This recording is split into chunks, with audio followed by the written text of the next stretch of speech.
को कराया तो भगवान ने स्तनपान करने से पहले एक बार पूतना के चेहरे को देखा और देख करके तुरंत आंख बंद कर ली। तो यह परीक्षित ने पूछ लिया, महाराज भगवान ने पूतना को देख करके आंखों को बंद क्यों किया? तो कुछ संत ऐसा भाव बताते हैं कि भगवान आंख बंद करके शायद ये सोच रहे थे, ये विचार कर रहे थे कि मैंने राम राज्य में भी पहले ताड़का का उद्धार किया और कृष्ण राज्य में भी पहले पूतना का उद्धार करना पड़ेगा। और कुछ संत ऐसा भाव बताते हैं कि भगवान की एक आंख में है सूर्य का वास और एक आंख में है चंद्र का वास। तो वो सूर्य और चंद्र भी ये कहना चाहते हैं कि पहले दर्शन करना था भगवान का और दर्शन कर लिए राक्षसी का, इसलिए वो भी आंख बंद कर ली। पर कथा कहती है परीक्षित, कुछ संत इसका ऐसा भाव बताते हैं कि भगवान आंख बंद करके और भगवान शिव को पुकार रहे थे कि हे शिव, जहर का पान आप कर लो और दूध का पान मैं कर लूंगा। ऐसा भी संतों का भाव आता है। और सुखदेव जी कहते हैं परीक्षित, भगवान ने पूतना के स्तन को मुंह में दिया और एक स्तन के ऊपर अपना हाथ रख लिया। और बालक का ये स्वभाव होता है, स्तनपान करता है, दूसरा हाथ मां के दूसरे स्तन पर रख लेता है। और जैसे ही भगवान स्तनपान करने लगे परीक्षित, कुछ क्षण बीते।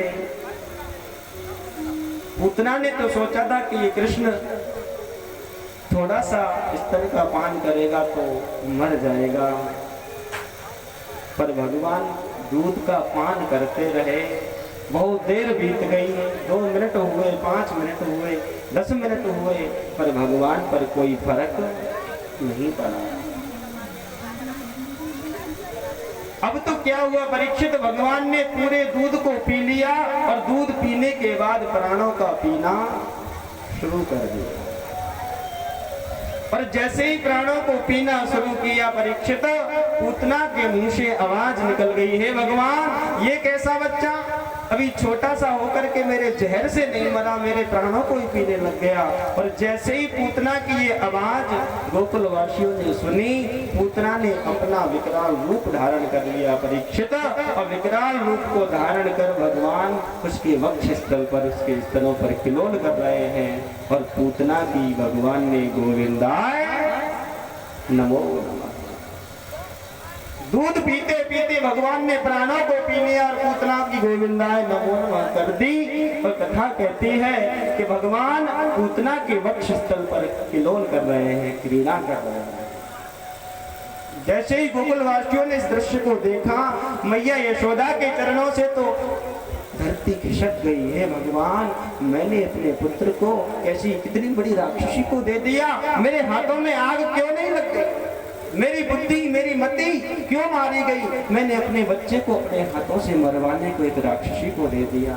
सुखदेव जी कहते हैं परीक्षित, सभी ब्रजवासियों ने पूतना के शरीर से लाला को उतारने के लिए क्या किया। वो शरीर कोई छोटा मोटा नहीं जो सीढ़ी रख करके उतार सके, ऐसा भी शरीर नहीं।